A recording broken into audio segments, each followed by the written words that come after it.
What is up, everybody? Welcome to DFS by the Numbers. These are my full card breakdown and predictions for UFC Vegas 85. We got Nassourdine Imavov going against Roman Dolidze. I need all the wins, yeah. Harder than all that is. You better move, you might get knocked out. Knocked out. You better move, you might get knocked out. Knocked out. You better move, you might get knocked out. Knocked out. And we are back breaking down another UFC card. We are back in the Apex for UFC Vegas 85, headlined by Nassourdine Imavov and Roman Dolidze. In a card where, first look, I was like, maybe there's not the most name value, which there really isn't, but it's a card that I think is going to play out fun. I think there's a lot of interesting matchups. We got some newcomers, and most importantly, we got fights. We had a week off last week, which sucked, but now we have, I think, like 12 weeks in a row. We don't have another off week for a while, which I love. I love these long stretches. I love pumping out content week in and week out. And the weeks off, it's good to have a week off like every once in a while, but come on, we just had a month off like not too long ago. So excited to get right back into it. Before we get started, if you guys could please do me a favor, leave a like on the video, subscribe to the channel if you have not already. That is always much appreciated. Be sure to check out Prize Picks. This video is brought to you by Prize Picks. Use promo code DFSBTN. Get yourself a 100% deposit bonus up to $100. It helps me, it helps you. It's free money. Be on the lookout for my Prize Picks video as well. If you guys do want extra content or if you do want to support me more, be sure to check out dfsbythenumbers.com. And lastly, we did a contest for UFC 297, the Significant Strike contest, and very excited to announce the winner, the Amsterdam. Shout out to Richard, and he literally said he was going to win, and he went out there and win. His guess was 299, and the correct answer was like 311. He was closest by far. A lot of people guessed like low, but he guessed he was the highest guess, 299, and he got it. So shout out to him. Was able to get him his prize, and he's a great guy as well. Was able to chop it up with him a little bit. Shout out to Richard there. So yeah, with all that out of the way, I say we get into it, and we're going to start with the first fight on the card. We have 13 fights. Hopefully we keep all 13. And it's weird. We're kicking the night off as of now with a heavyweight fight. Thomas Petersen, Jamal Pogues. Typically, we don't have heavyweight fights as the first prelim on the card. It seemed like, in the past couple of years on some of these Apex cards, they like randomly throw these heavyweight fights on the main card. Like we've had Chase Sherman, Jared Vanderaa, Carlos Felipe, etc., on the main card. But no, they're kicking off the card here with the heavyweight fight, and a good one at that. We'll start with Thomas Petersen. He is 28 years old, 6'1" with a 74-inch reach, 8-1, and 4-1 in his last 5 fights. We got Jamal Pogues. He is 28 years old, 6'3" with a 77-inch reach, 10-4, and 3-2 in his last 5 fights. We'll take a look at the odds we have. Thomas Petersen did open up as a favorite. He opened up minus 270, and he is currently sitting at minus 170. And Jamal Pogues opened up plus 230, and he's currently sitting at plus 145. So, yeah, it's an interesting fight here. Jamal Pogues, Contender Series guy. He has, I think, 2 fights thus far in the UFC. Thomas Petersen, Contender Series guy. He is now making his debut. The thing with Jamal Pogues is this is a guy that's like a natural light heavyweight. He's fought the majority of his career at light heavyweight.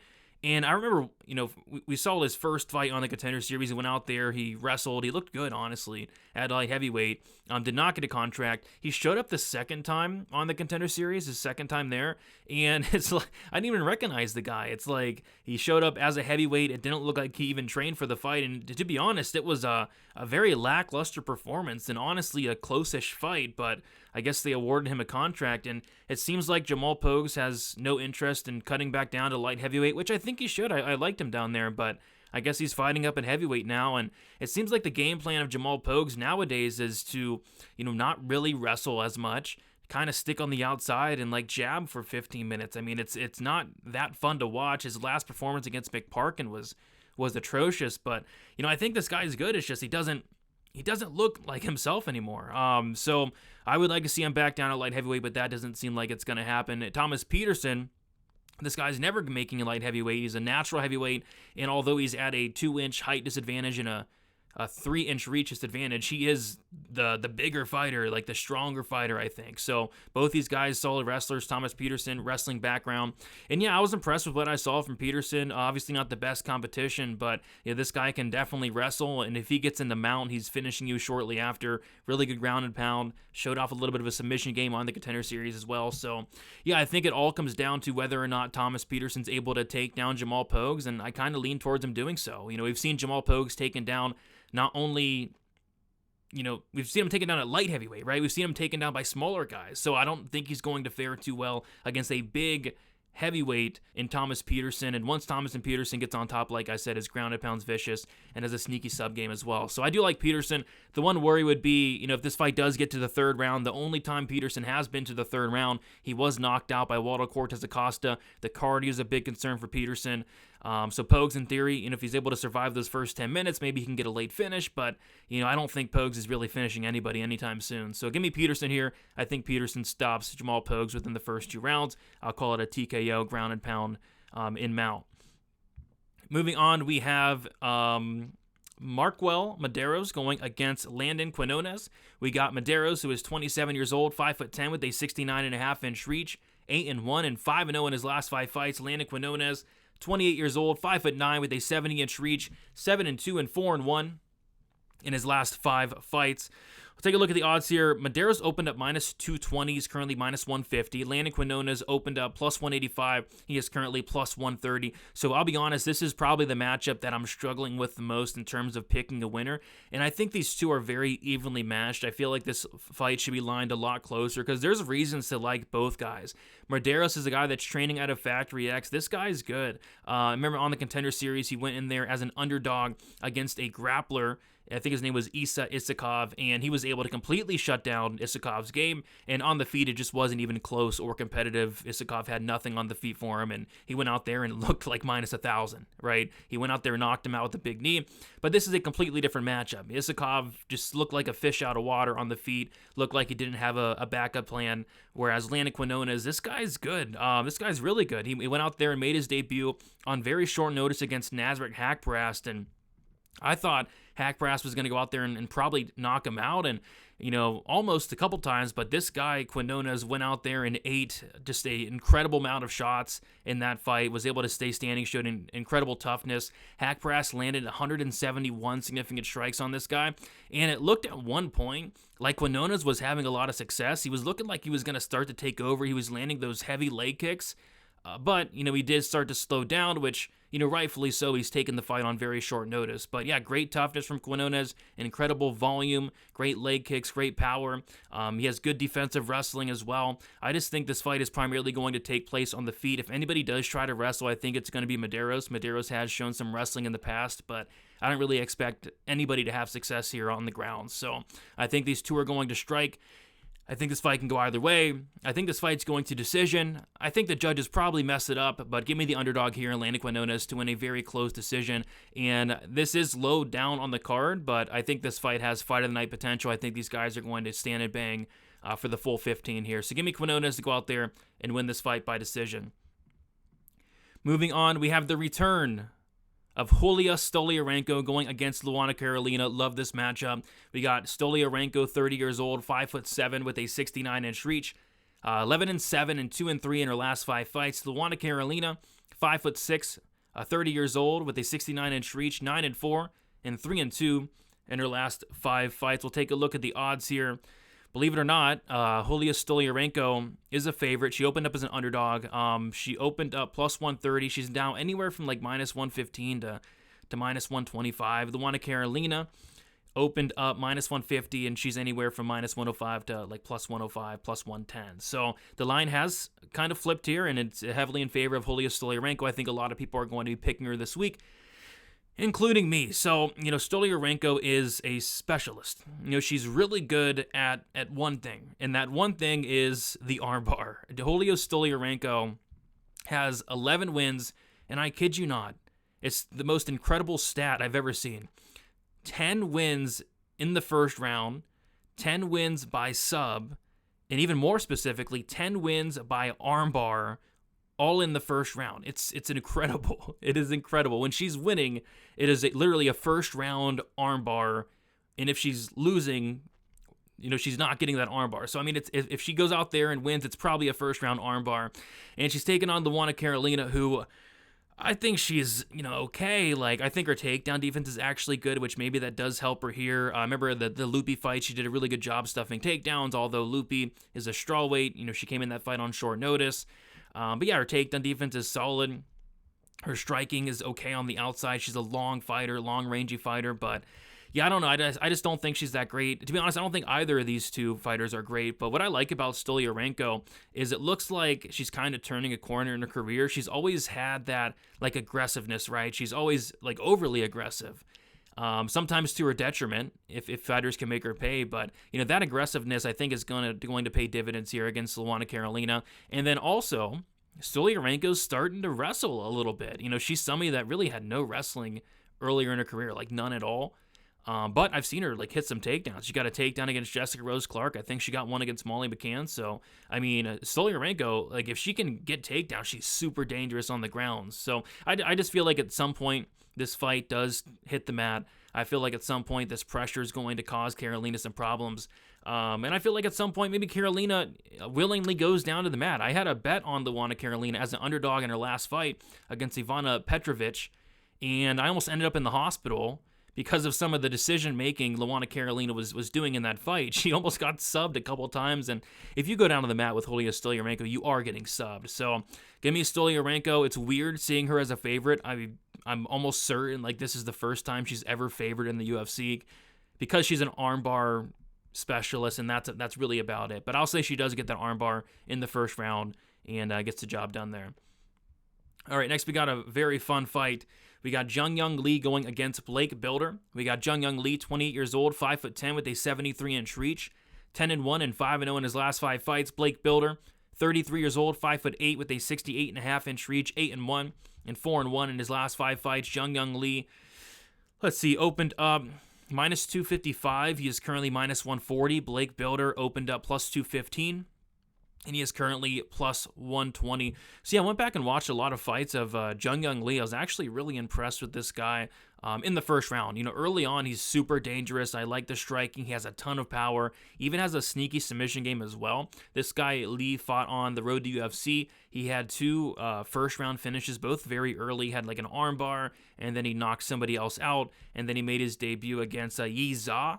And that was kind of an underwhelming performance. There were talks like he was going into that fight injured, but, he looked kind of good early. As the fight went on, he did start to slow down a little bit. And what kind of bothered me with, Jeong Lee in that fight, and like I said, maybe he was injured, maybe he wasn't, but, the fight was at range for about half of the fight. And when the fight was at range against Yi Zha, where he had a significant advantage at range, he didn't really throw much. He didn't really let his hands go in that second and third round. He didn't really have a sense of urgency. So I kind of worry about Jeong Lee as the fight goes on. I kind of worry about the cardio, but early on, he looks like a killer.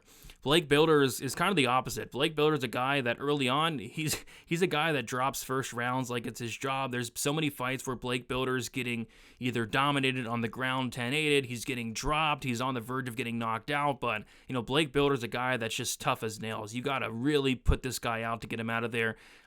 This guy has like 9 fights. I bet you over half of them, he's probably getting dropped in them. But like I said, he's super tough, and he kind of builds into the fight, no pun intended. He gets better and better in that second and third round. I think a lot of people are going to be low on Bilder after his last performance against Kyle Nelson, but I'm going to chalk it up to just Kyle Nelson fights are awful, and Kyle Nelson makes fights extremely boring, and just because Kyle Nelson used to be a fun fighter, but the last several Kyle Nelson fights have just sucked. I mean, no volume on either side, and I'm just going to chalk it up to that because Blake Bilder looked just horrible. He did nothing in that fight, but nothing really ever happens at Kyle Nelson fights these days. So I'd like to see Blake Bilder get back to it, get back to the heavy pressure style here and try to break this guy down the stretch. So I think Jeong Lee, if he does win, I think it's in the first round. I think it's by knockout, but it's kind of hard for me to take Lee here, to be honest, because it's going to be very hard for him to finish Bilder early on, I think. So I think Lee probably even does hurt Bilder in the first round, but I think Bilder is going to take over as the fight goes on, and I think he's going to break Lee here, and I think he's going to finish him in the third round by submission. So give me Blake Bilder, third round submission if you guys are into live betting. I would look at live betting Blake Bilder because I'm pretty sure he's probably going to drop the first round. Lee in the first round is no joke. All right, next we have Themba Gorimbo going against Pete Rodriguez. Can't wait for this one.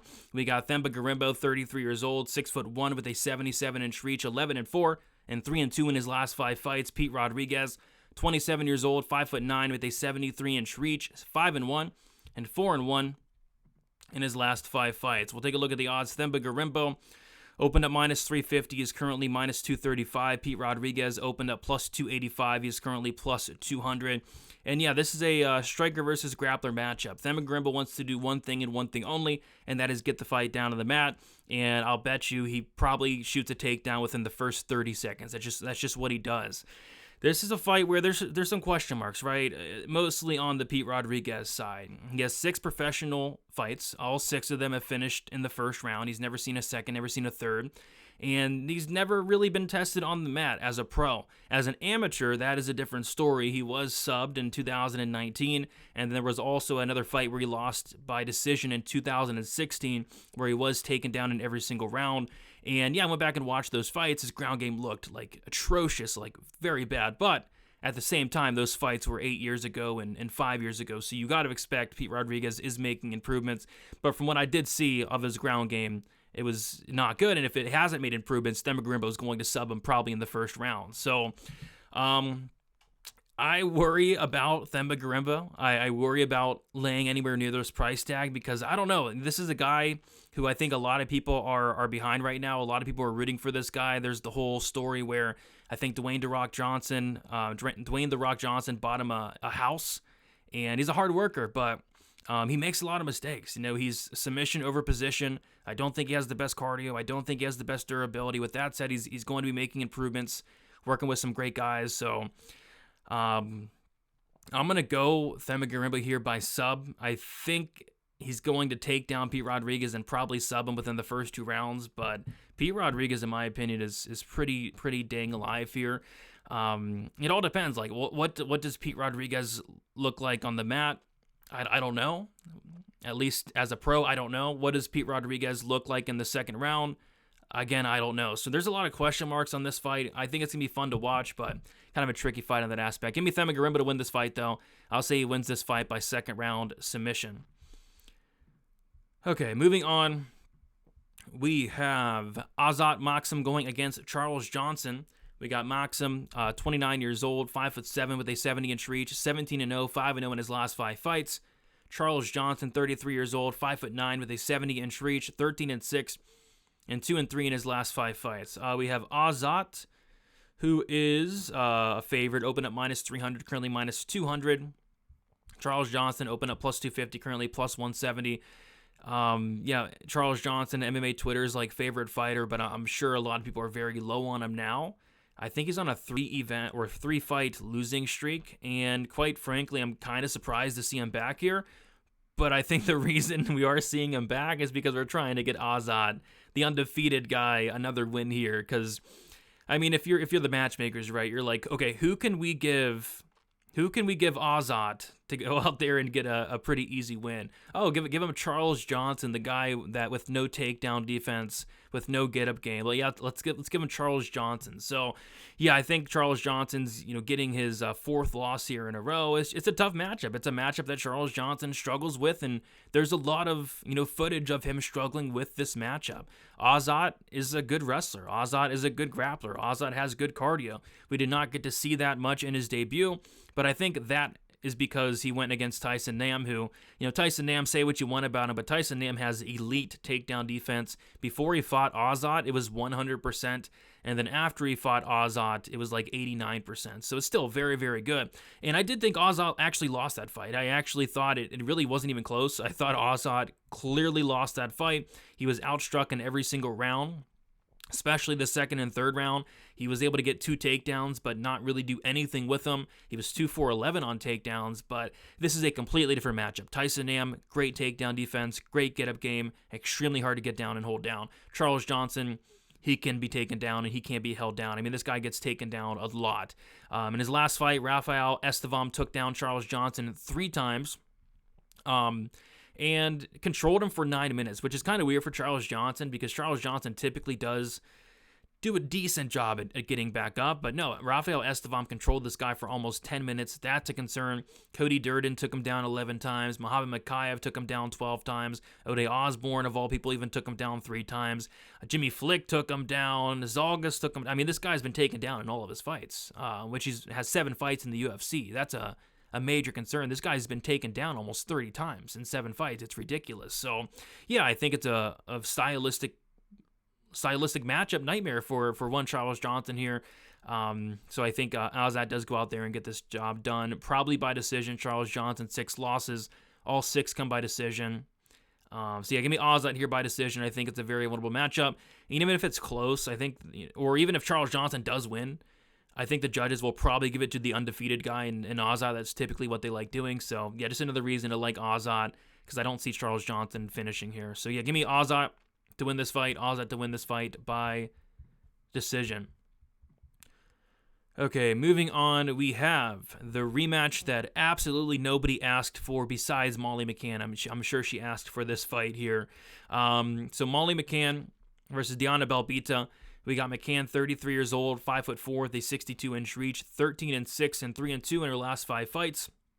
Diana Belbita, 27 years old, 5'7", with a 68-inch reach, 15-8 and 2-3 in her last 5 fights. Molly McCann opened up -155, currently -300. Diana Belbita opened up +130, currently +250. So yeah, I mean, this is a rematch, and I think we see what the UFC is doing. Molly McCann is on a 2-fight skid. I honestly thought she might get cut if she wasn't such a fan favorite. If the UFC didn't like her so much, I thought she was going to get cut. I mean, getting submitted by Julija Stoliarenko, and that was a terrible look for Molly McCann. So she's been submitted in back-to-back fights, Molly McCann. And what I'm thinking is, Molly's manager's like, okay, hey, we need a win here. Who on the roster can we go out there and get back on track with? And the answer is Diana Belbita, because these two fought each other before. These two fought each other back in 2019, and it's hard to go back and watch that fight and not pick Molly McCann here. The first round was close and competitive. Maybe you could even score it for Belbita, right? It was close. Belbita did outland her 46-35. She was landing some good shots there. But in the second round, Molly McCann just destroyed Belbita. 10-8 round, on the verge of finishing her multiple times. Like, the fight could have been stopped in that second round. She could have subbed her. She could have TKO'd her. Like, the ref was looking into stopping the fight. It was very close.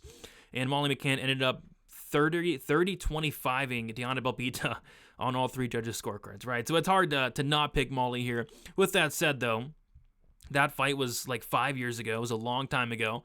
Diana Belbita was 22, 23 years old at the time, and it's not like she could have gotten any worse, right? I mean, you got to think she's making improvements. And a big thing to note here is this fight is at strawweight.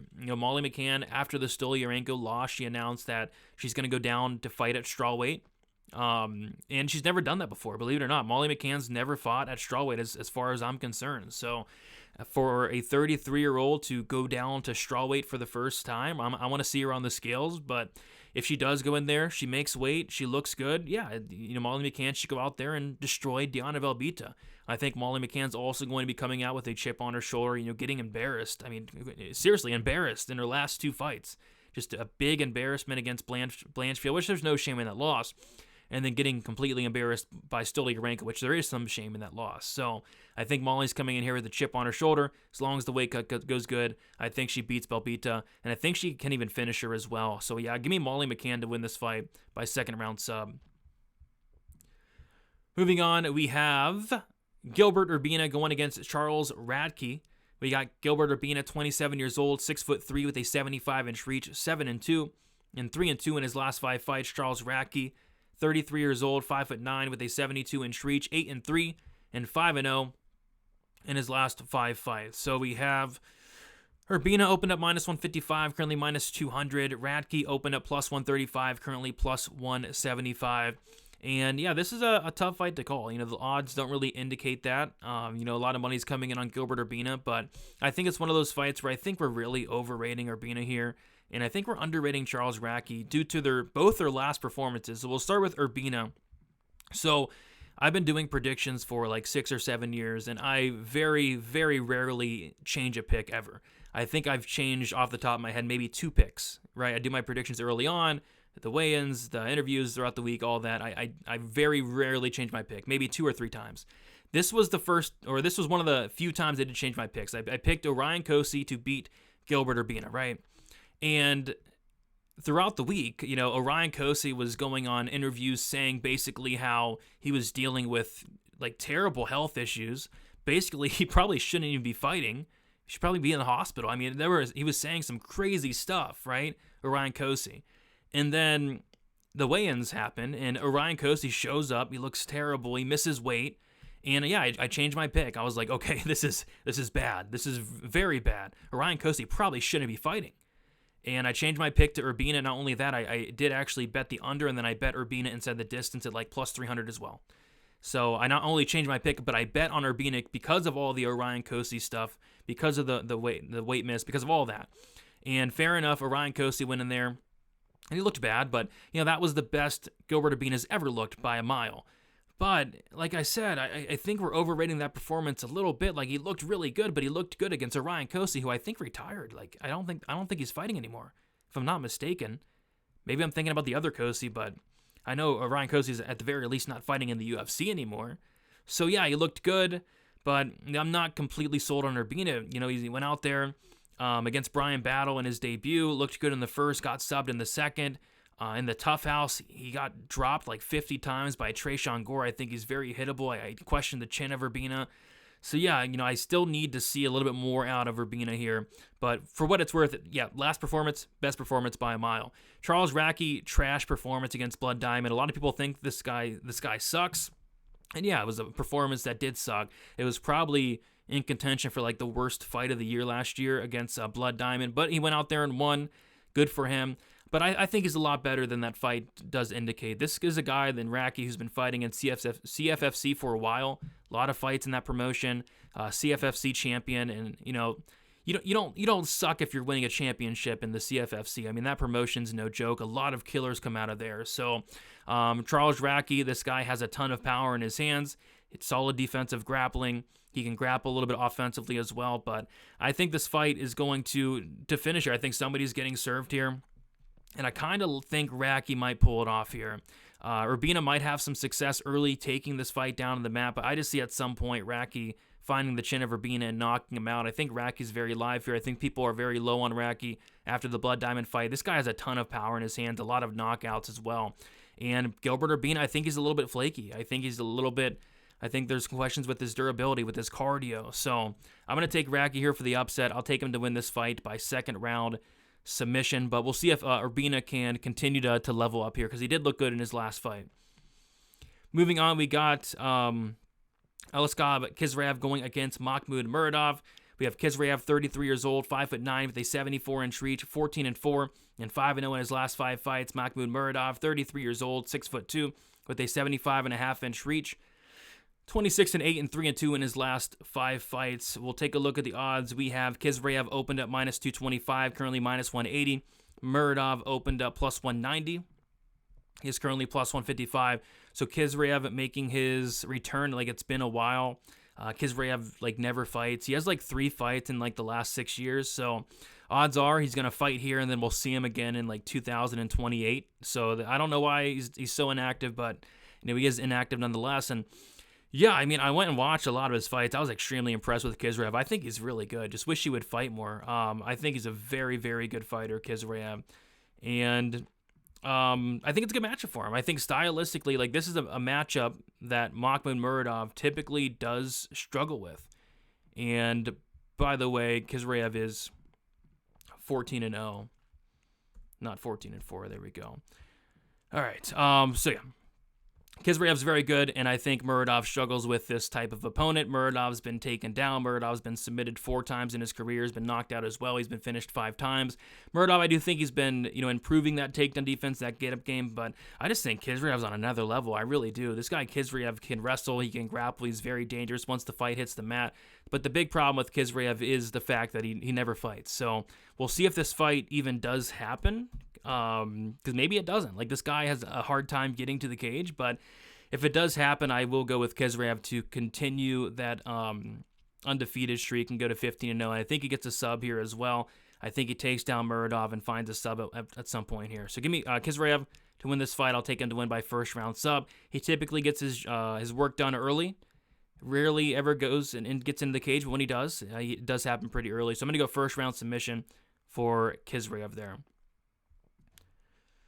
All right, moving on, we got Natalia Silva going against Viviane Araujo. We got Natalia Silva, 27 years old, 5'4", with a 65-inch reach, 16-5-1, 5-0 in her last 5 fights. Viviane Araujo, 37 years old, 5'4", with a 68-inch reach, 12-5 and 2-3 in her last 5 fights. Yeah, Silva, biggest favorite on the card. She opened at minus 275, currently minus 340, and then Araujo is opened up plus 235, currently plus 280. And yeah, I mean, it's hard to pick, a 37-year-old Araujo here. This is going to be a step up in competition for Natalia Silva, and I do think Araujo's, really good. I like the striking of Araujo. She's a black belt in BJJ. She can wrestle. She has some good wins on her record. Her losses come against Amanda Hebos, Alexa Grasso, Caitlin Chukagian in a fight where I thought she won, and then Jessica Ai. So yeah, Viviane Araujo has been fighting kind of the best of the best for a while now. But, Silva, she's going to be like 10 years younger. And, it's hard to pick against Silva here. The reason I've always not really loved Viviane Araujo's game is the cardio. She does slow down massively as the fight goes on. She slowed down big time in the Hebos fight very early. She slowed down in the Grasso fight, which was 5 rounds. And then she also slowed down in the Caitlin Chukagian fight, which actually cost her the win there. So I kind of see it being somewhat competitive early on. Maybe Viviane will try to wrestle early. Maybe she'll have success. Maybe she won't. But as the fight goes on, I do like Silva to take over, do the better work, have the better cardio, and win this fight by decision. Moving on, we got Randy Brown going against Muslim Salikhov, a fight that we talked about not too long ago, but Randy Brown had to pull out for some reason, but they are rescheduling it here. So we'll start with Randy Brown. He's 33 years old, 6'3", 78-inch reach, 17-5 and 4-1 in his last 5 fights. Salikhov, 39 years old, 5'11", with a 70-inch reach, 19-4 and 3-2 in his last 5 fights. Let's see where the odds are at for this one. So Randy Brown opened at minus 260, currently minus 230.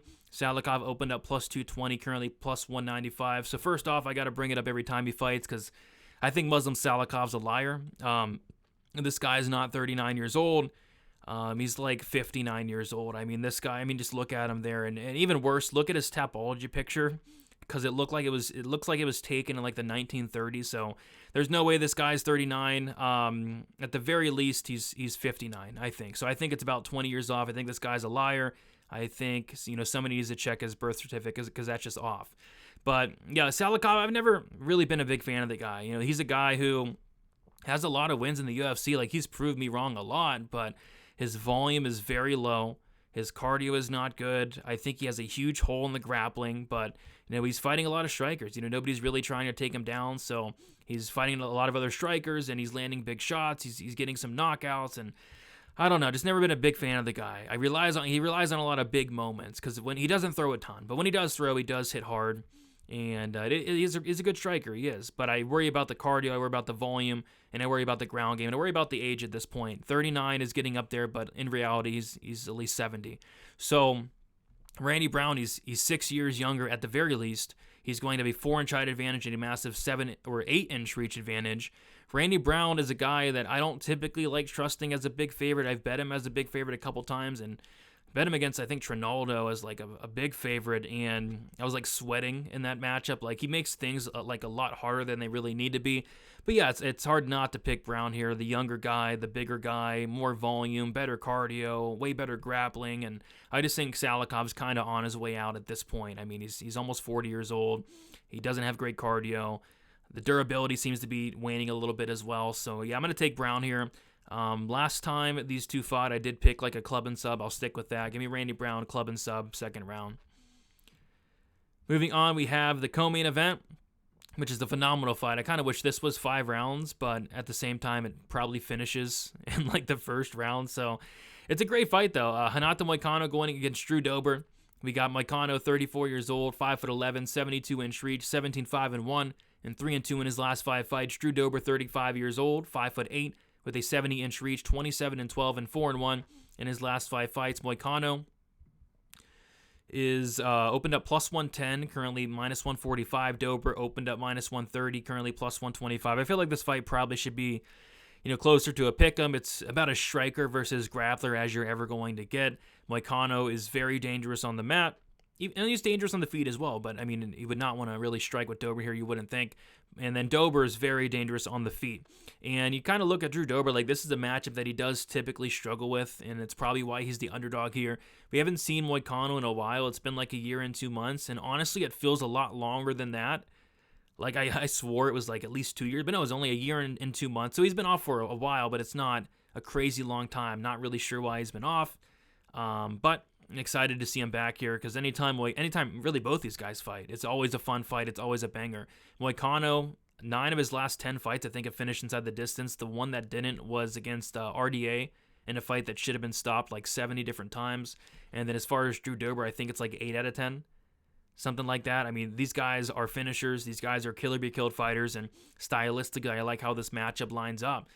Drew Dober's been submitted a bunch in the UFC. Drew Dober, that's kind of like the one hole in his game is that ground game. And if Moicano comes in here with the right game plan in terms of getting the fight down to the mat, yeah, I mean, if Moicano takes down Dober, he probably subs him fairly easily. But, we've seen at times Moicano, he said it himself, falls in love with the box and goes out there and strikes, goes out there and puts on an exciting fight. And that's just going to lead bad for Moicano there. Moicano's been knocked out a bunch in the UFC. I don't think he has the best durability, and you don't want to have questionable durability against Dober. So 50-50 fight, in my opinion. I'm going to go with Moicano just because I think the path is there. Like, I think he can take down Drew Dober, and if he does take down Drew Dober, he should be able to style on him. Moicano's ground game's no joke, and I actually think Moicano's striking is really good too. It's just, you don't really want to strike with Drew Dober. You just don't want to do it, especially when you have such a big advantage on the mat. So yeah, give me Moicano to win this fight. I'll take him to win this fight by first round sub. All right, next we have the main event. I did do a main event deep dive. If you guys want to check it out, it's on the channel.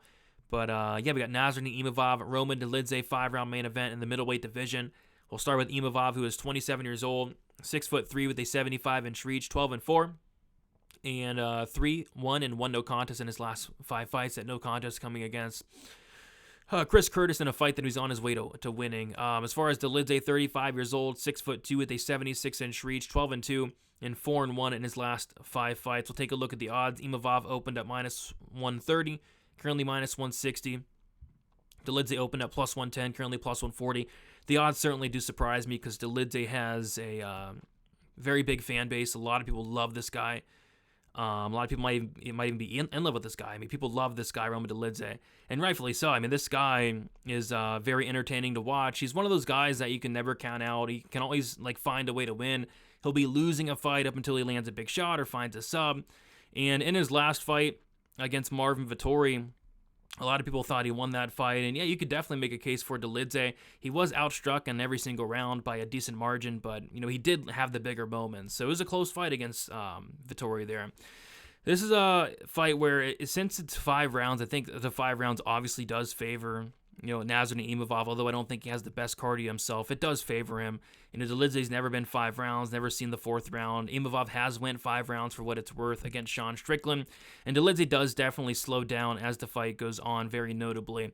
I think it's one of those fights where it's like a minute winner versus moment winner type situation where Imavov is going to be outlanding Dolidze. I mean, it's not debatable. Dolidze's very low volume. He doesn't throw much at all, but when he does throw and land, he does land big. Imavov's the opposite. Imavov has some power, but it's a lot of volume. Imavov's landing 4.5 significant strikes per minute to Dolidze's landing a little bit over 3.